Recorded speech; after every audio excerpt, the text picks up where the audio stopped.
Chuck Todd. Mr. President, update us on your latest thinking on where you think things are in Syria, and in particular whether you envision using U.S. military, if simply for nothing else, as safekeeping of the chemical weapons, and if you're confident that some will start moving. Okay, but I also want to follow up on an answer you just gave to Nancy.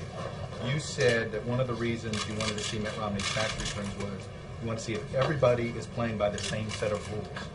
It actually goes to the question she asked, which is this implication: do you think there's something Mitt Romney is not telling us in his tax returns that indicates he's not playing by the same set of rules? There's a difference between playing by the same sets of rules and doing something illegal. And in no way have we suggested the latter. But the first disclosure, the 1 years of tax returns that he disclosed, indicated that he used Swiss bank accounts, for example. Well, that may be perfectly legal, but I suspect if you ask the average American, do you have one? And is that part of how you manage your tax obligations? They would say no.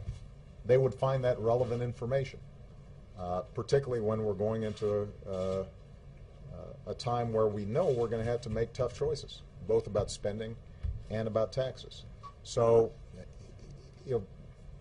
I think the idea that this is somehow exceptional, that there should be a rationale or a justification for doing more than the very bare minimum, has it backwards. I mean, the assumption should be you do what previous presidential candidates did dating back for decades. And Governor Romney's own dad says, well, the reason I put out 10 or 12 years is because any single year might not tell you the whole story. And everybody's, I think, followed that custom ever since. The American people have assumed that if you want to be president of the United States, that your life's an open book. When it comes to things like your finances. I'm not asking him to disclose every detail of his medical records, although we normally do that as well. I mean, this isn't sort of overly personal here, guys. This is pretty standard stuff. I don't think we're being mean by asking you to do what every other presidential candidate's done, right? It's what the American people expect. On Syria, obviously, this is a very tough issue.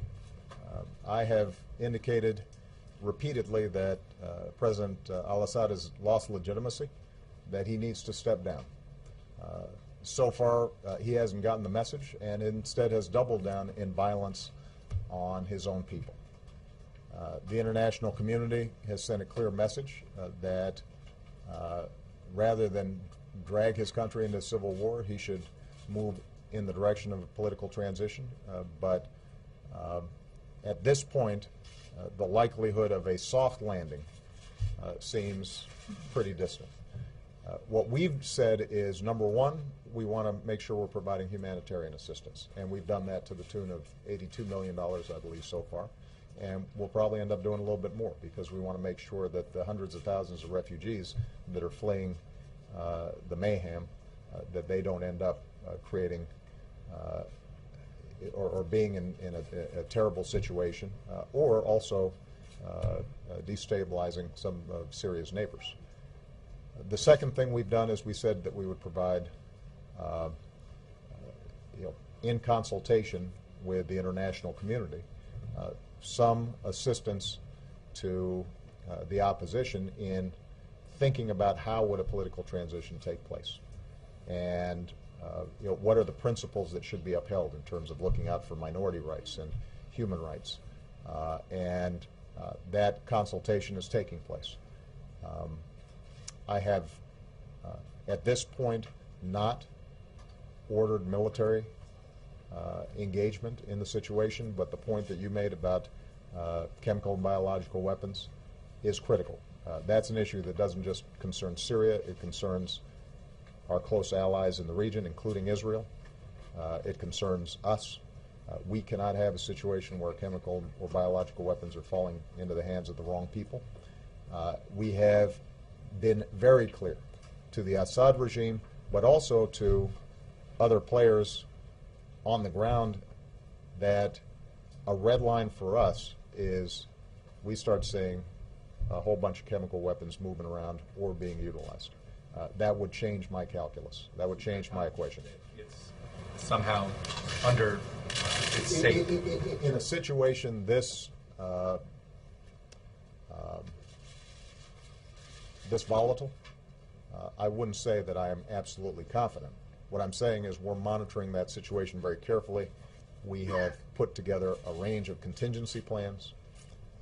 We have communicated in no uncertain terms with every player in the region that that's a red line for us, and that there would be enormous consequences if we start seeing movement on the chemical weapons front or the use of chemical weapons. That would change my calculations significantly. So, all right. Thank you, everybody.